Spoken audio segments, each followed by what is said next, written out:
ఏం నా బట్టలే తెచ్చినావు సుగ్గుంట్లు అవేవి? అదే రోడ్డు పక్కన బస్సు ఆపేసిన చాలాసేపు ఆకలి అయిపోయింది, నేనే తినేసి.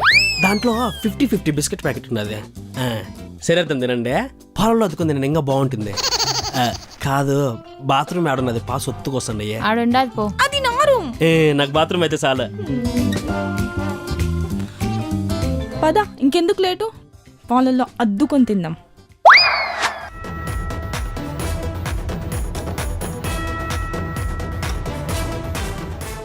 తిరుపతిలో కరోనా కేసులు పెరుగుతుండటంతో వారం రోజుల పాటు లాక్డౌన్ ప్రకటిస్తూ ప్రభుత్వం నిర్ణయం తీసుకుంది. ఈడేంటి సడన్ గా లాక్డౌన్ చేశాడు? ఇప్పుడు మీ అన్నలో పోతాడు. అవును, ఎట్లా పోతాడు? ఇప్పుడు ప్రశాంతంగా ఉండాలి. కుటే నీకోసం తెచ్చిన అత్తిరాసాలు సుగంట్లో బాత్రూంలో వదిలేసినా, నేను పోయిస్తా, బస్సుకు టైం అయిపోతుంది. బయట లాక్డౌన్ అనౌన్స్ చేశారు, ఇప్పుడు వెళ్తే పోలీసులు చేత కొడతారు. లాక్డౌనా ఇప్పుడా? లాక్డౌన్ అయితే నాకేమే, నేను పొద్దుకు 16 సార్లు తిరుగుతాంటే మా ఊర్లోనే. ఆ పోలీసులే ఏమనలా, ఈ పోలీసులకు నేను కనిపిస్తే సెల్యూట్ కొట్టి పంపిస్తారు. పోయిస్తా. ఒకసారి ఆలోచించరా? వీడికి ఏదో మూడింది. ఆలోచించి చేసేవాడు మనిషి, ఆలోచించకుండా చేసేవాడు జైరామ్. జయరామా ఆడేవాడు? మే సమయ చెప్పి మీకే నేనేనన్నే. బాయ్.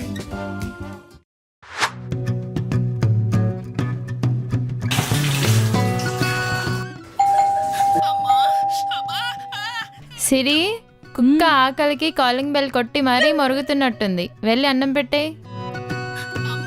సరే.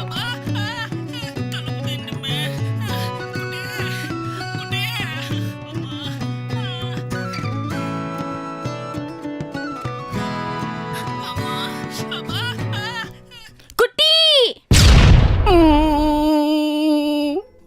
అబ్బా అబ్బా పక్క పెట్టు. అబ్బా అమ్మా నొప్పిగానే. వద్దు వద్దు ఆంటీ, ఇంటివే రోజుకు 16 సార్లు తిరుగుతా ఆంటీ, 16 దెబ్బలు తగిలించుకొచ్చుకున్నావు. ఇప్పుడు నాకేం తెలుసు మీ తిరుపతిలో ఆడ పోలీసులకు అసలు మొహమాటమే లేదని. నా గొట్లు పీకి మళ్ళా కొట్టినారు. ఇంట్రెస్టింగ్. ఆడ పోలీసులా ఎలా కొట్టారు? నీ అక్క నువ్వురా, నిన్ను కొట్టి చూపిస్తా. No thanks. మే దీని సావాసం ఎడ దొరికింది మే నీకు? అమ్మా అన్నా ఈడ పడుకుంటావా?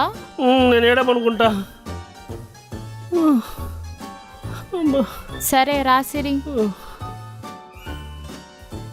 సిరి ఆ, నీళ్లు కొనిచ్చు మమ్మే. నీ కాళ్ళ దగ్గరే ఉన్నాయి చూడు.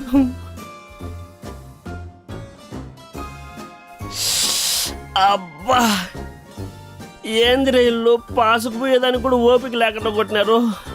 అమ్మా పాసు బిగబెట్టుకోలే పద్దన వరకు కట్టు కదలేకపోతాండా.